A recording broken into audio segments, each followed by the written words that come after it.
Today's daf is daf samach. We are going to begin, daf ayin. We are going to begin daf ayin omid aleph at the top. We are continuing to speak about the different remedies in the times of Chazal that if Nebuch, somebody suffered from these various illnesses. There's different methods you could do. One could do by eating plants, different concoctions, different mixings that a person could do, and he can heal himself. The Gemara continues, Lachazosi, if somebody has a type of itch on the skin, Laisi Shavchiti ar Zeniyasa, where they bring 7 large wheat kernels, B'niklinu Amora Chadato, and let him roast them over fire, V'nofin Mishchaminayu, and let him extract oil from the wheat, V'neishav, and rub it together. So you should bring 7 large wheat kernels, let him roast them over a fire on the blade of a new hoe, and you should extract oil and rub the wheat together onto the skin. And where it says that if Shimi Barashi Ovelei Lahu Goy L'Dover Acher, the Shimi Barashi used the remedy for a certain goy who had a type of leprosy, and we eat tasi, and he got healed. Omar Shmuel says, Hi mandim be'alin ke far soyi, a person is struck with Persian spears, vichsi leichoyi, he will not live a long life. He's going to die from the wounds. In the meantime, what should he do?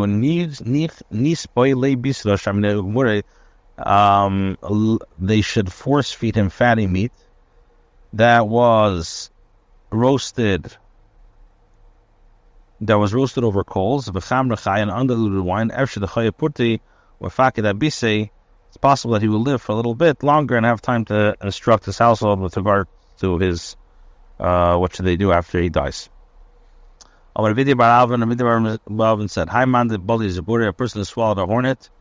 He's not going to live a long life. In the meantime, they should bring him a quarter lug of sharp vinegar to drink. And after the chayaput and mifaket beise, he should be able to live a little bit and be able to instruct his household with regards to what to do after he dies. Levi says, if a person ate ox meat with turnip and slept by the light of the moon on the night of the 14th or 15th of the month of Tammuz, in other words, the summer, he will be afflicted with severe fever. Tana was taught, a person who eats a lot, fills the stomach with anything, eats a lot, so then what's going to happen is he'll be afflicted with achile. The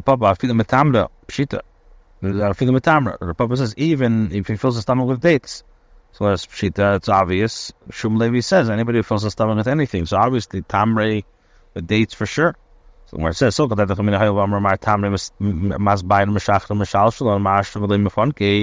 since you would think that since the Mar says dates satisfy the body, warm it up, act as a laxative, strengthen the body, and do not spoil amalai. So you would say that the dates are beneficial.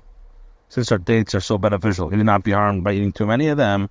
Therefore, he teaches us that no, he does get harmed. What's the chilim?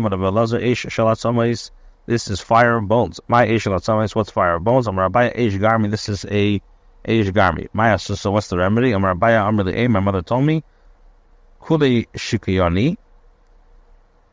My mother told me that any drink consumed for medicinal purposes, should be taken either for 3 or 7 or 12 days, depending on what's necessary for that specific ailment. And if this is taken to treat the sickness of achiloi, so what should he do? He should drink until he gets healed. Kula shakiyoni, any drink consumed for medicinal purposes should be consumed. I'll leave it with an empty heart, without eating first. And for this disease, he consumes the medicine after he eats and drinks and enters the bathroom and exits and washes his hands. Meisle buna de shesisa de volgende pun vet de gamratika bin bin mahad de benechal, and let them bring him a fistful of type of food from lentils and a fistful of aged wine, and let him mix them together and let him eat this mixture. Let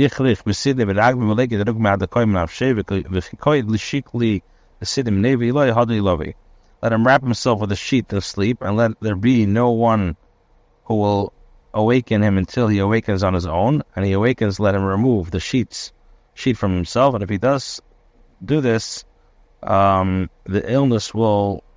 If he does not do this, the illness will return back to him. Eliyahu Navi tells him, eat a third of your fill, and drink a third of your fill, and leave a third of your fill. And when you become angry, you will become full. If you do this, there will be room, as it were, for the anger. If you become angry when your stomach is full, you will be harmed. Chia says, if a person does not want to come to get the intestinal disease, he should be accustomed to dipping his food in wine and vinegar, both in summer and winter. You should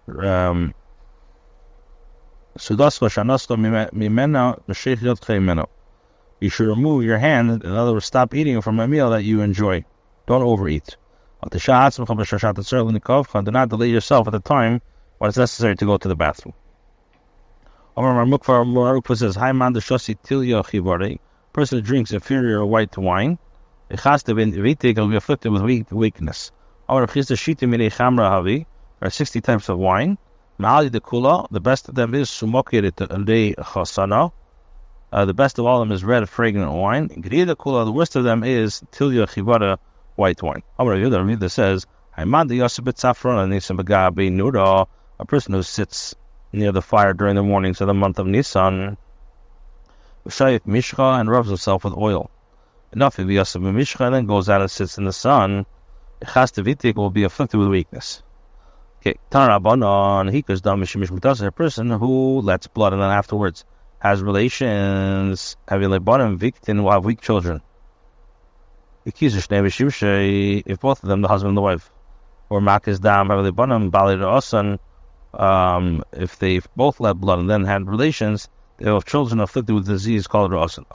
Papa says, this is how, if they didn't taste anything, but if they did taste something less than blood, then it doesn't apply.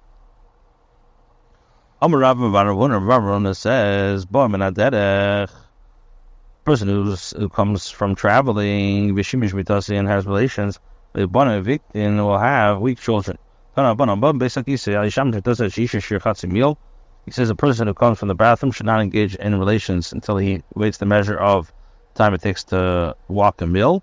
It should shade because the demon of the bathroom accompanies him, and if he does have relationships without waiting this measure of time, will have children who are epileptic. The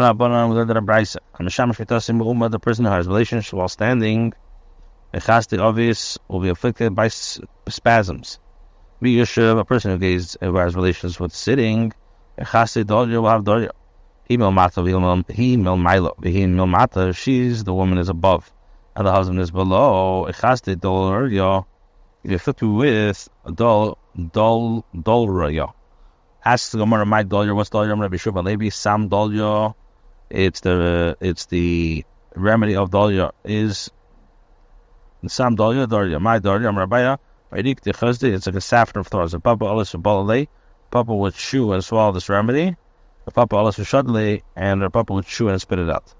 Rabbi Mishin Baki Bederach Eretz, there's a Shlesh Kfizi Kurdemei, the Chaysi Vinikinu, Nishkinu Bachamra Benishti. Says a remedy for a person who's not expert, does not have the strength in the way of the world, in other words, to have relations. Let him bring 3 vessels, each containing 3/4 of lug of safflower thorns. Let him grind it and boil them in the wine and drink the mixture. Says, yes, this returned me to my youth to have relations again. There are 3 things that diminish a person's strength. Pachad, derech v'avin, fear, traveling on the road, and sin. Pachad, fear, my heart flutters, my strength fails me. Derech, traveling on the road, he has weakened my strength on the road. In regards to the sin, my strength fails because of my sin. 3 things break a person's body. And they are the person who ate while standing, and he drank while standing, and he had relations while standing. There are 5 actions that bring one closer to death, real life. If he ate and stood up immediately, if he drank and stood up immediately, if he let blood and stood up immediately, if he slept and stood up immediately, if he had relations and stood up immediately. Shisha, with regards to one who performs the following acts, so if he performs 6 of them, if he does it right away, he dies. The person comes from a journey on the road and was exhausted. Hikis dam, let blood, and entered the bathhouse. Shasav nishtakar, drank and became drunk. Yashav agabe karka, and slept on the ground. Shimish mitas, and had relations. As long as he does this in order, then he'll die. Rabbi says kisidin and mesh. Like I said, the chalish any. So you're saying if he performs these actions, he will die. But if he performs them out of order, he will become weak. This is really so. But we know there's a woman named Mu'uras, and she made her slave perform 3 of these actions, and he died as a result. So the Gemara says that slave was weak, which was why he died. An ordinary individual will die only upon performing all these acts in the previously mentioned order. Shmayina, 8 actions. 8 actions are difficult for the body and the soul to handle in large.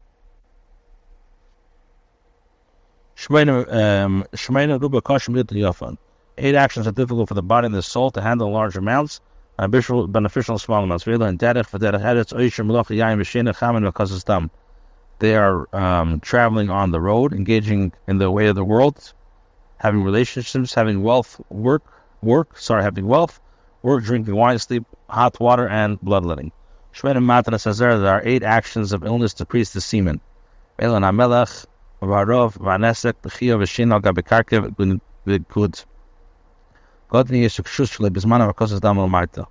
Salt, hunger, it's a skin disease called netek, crying, sleeping on the ground, this plant, a daughter eaten not in this time before it's ripe, and bloodletting performed below, on the lower part of the body causes twice as much harm. Kaflaim causes twice as much harm as the other actions. Tana, Braisa, the Shem Shekash, the Mata, the Kaflaim, just as bloodletting below causes twice as much as harm.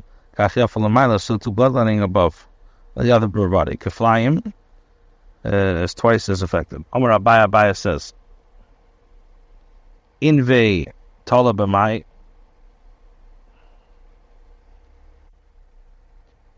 Amar Abaya. So Abaya says, Amar Papa says, I'm sorry. Lemata. So when we say Lemata and Abetzim, it's below the baits and the testicles. When we say the Milam means the Milam and Abetzim above the testicles. The Kshus Shlebizmana was taught, and the Kshus, daughter eaten not in its time, for his right causes harm. Tana was taught, and Abrai was taught, Kashim Shekasha Shlebizmana, just as eating this daughter not in this time is harmful for the body, so too in the right time it's good for the body. Amar Papa says, Zmana Tammuz, Shlebizmana Tavis. Tammuz in the summer, the Papa said, its time is Tammuz in the summer, and Shlebizmana is Tavis. Yem and Nisan, Yem and Tishrei. During the days of Nisan and the days of Tishrei, neither help nor harm. Okay, the Gemara now returns to the discussion of the Allah who mentioned in the Mishnah. Amar Kisfu get the Ishtei, Vachaze Kurius, Kurdiyakis, Vachaze Ram Altichtu, and the Varabachinim Tum. The Mishnah said, when a person says, if he said, write a get for my wife, when he was normal, and then he was afflicted with insanity, and he retracted, and he said, do not write it. So, in the Varabachinim Tum, this later statement means basically nothing, and it's not halachically valid. So the Gemara says, Amr of Shimon Lakish, case when they get la alta. Shimon Lakish says, in the case Sherlock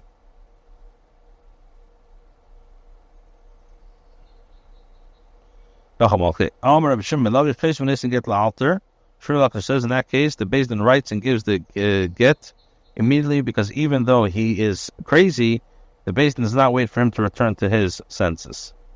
In case the Rabbi Yechon says they write the get based on his instructions only once he's healed. So now the Gemara says, my time, the Rish Lakish, what's the reason of Rish Lakish? Who says that we write it right away?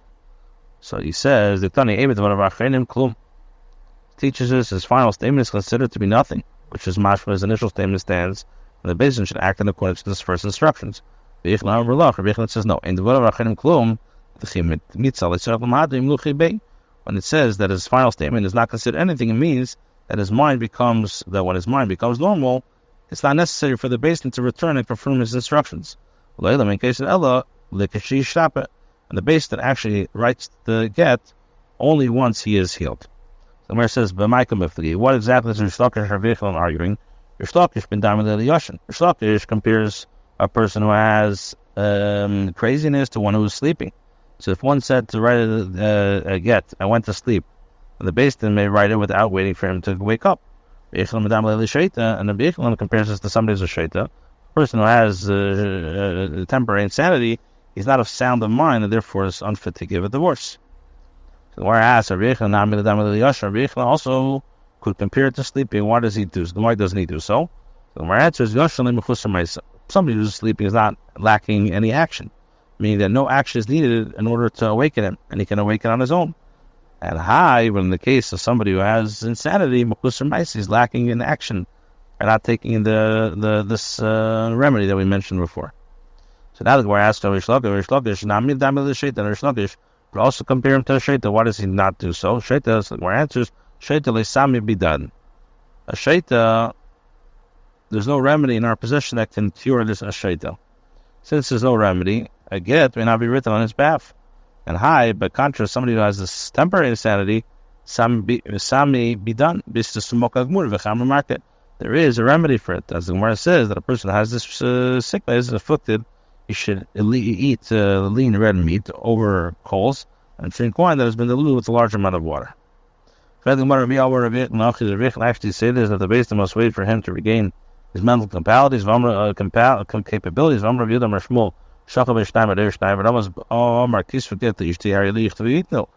then Rabbi Yehuda say that if a person was attacked by another who slit his throat and severed two types, or the majority of two pipes, and what happened was the man singled, and thereby says that he made a motion, says that he should write a get. So then those present should write a get for his divorce, for his wife. Bataya similarly was taught in another brisa. They saw a man whose limbs have been severed or crucified on a cross, and he signaled and thereby stated, write a get for my wife.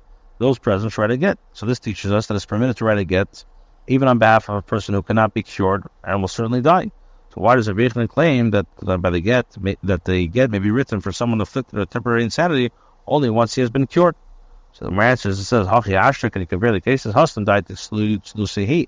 There, after his throat was slit and crucified, his mind is fine, but he has begun to feel weakness, and he will die very soon. So he cannot speak, but his intellectual capabilities are working. But here, in the case of a person who was afflicted with temporary insanity, his mind is confused, and he's not normal enough to act with kavanah. The Shmuel actually say this, that somebody whose throat has been slit is treated as though he's alive. He can give a get. Says that if someone who slit two pipes in his throat, or the majority of the two pipes, and the victim fled without the witness seeing what happened to him, then they may testify with regard to him that he has died. Now, if you think that a person whose throat has been slit is alive and is able to instruct another person to write the get for his wife, am I made in a law of why can witnesses testify with regard to him that he is dead? So the Gemara says, Amri Chayu v'Sevelamus. The Gemara says that in response to this, he is currently alive on account of this, he gives a get, but ultimately he will die in a short time. So it's possible to testify with certainty that he will die later on. Where it asks, but if this is so, that it's assumed that he will ultimately die, then you get al yadi. So the person who slits his throat should be exiled in his account if he did so b'shegi. So why is it that we say it doesn't go to Golas? So my answer is, well, we're concerned that perhaps the wind made him senseless, and it was not only that one who dropped the knife who caused the man's death, but also the wind or other factors. One who only partially causes the death or another doesn't go to Golas. Another answer, who came from this misase, person who slit his throat brought his death closer through his convulsions what's the difference between the first and the second explanation with regards to why the killer is not going to Golas? The difference between this, if he slit his throat in a marble house upirkus and the victim convulsed, such a case the death cannot be attributed to the wind. According to the first explanation, then, so the guy who killed would go to Golas. Rather, his death can be attributed to his convulsion. So according to the latter explanation, the kill will not be exiled. Another answer, the shachti bebari, he slit his throat outside, and the victim was not a mefarkas. In such a case, the death can be attributed to the wind. So according to the first explanation, the kill will not go to Golas, since it cannot be attributed to his convulsion. According to the latter explanation, then the guy would go to Miklat. Taught in the Mishnah, we said nishtate in a case where the husband becomes mute, and the basis said and should we write a get for your wife, and he nodded and he signaled, and the Beis Din checked him 3 times with different questions. If he said no, shaking his head to question, to which you should have answered no, and yes to questions you should have answered yes, then this demonstrates that he had clear intent to give the get. Let us be considered perhaps the movement of no took hold of him, and he continuously nods his head as if he were signaling no, even though he does not intend so. Alternatively, perhaps the movement of yes took hold of him. So we're saying this an alternating.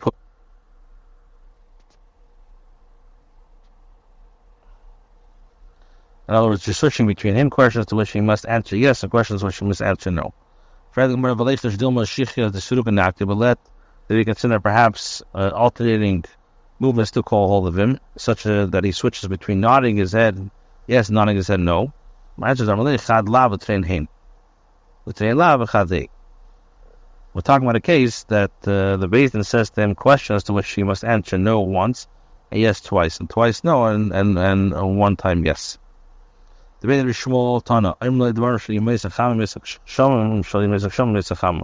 Beis Din says questions concerning matters of summer in the rainy season and matters in the rainy season in the summer, or to check that he's answering coherently. So where it says, mind you, what are these matters that the Beis Din asks him? If we say that the Beis Din asks him if he wants a warm coat in the summer, or a thin sheet in the rainy season, and he answers that he does, this cannot be proof that he has intellectual capabilities. Why? Because they be considered perhaps he has the chills even though it's the summer and he needs a warm coat. Or maybe that the heat afflicted him during the rainy season that he requires a thin sheet, in which case his response does not demonstrate a lack of comprehension. Rather, it means that the Beis Din asks him question with regard to produce that is not found during the seasons.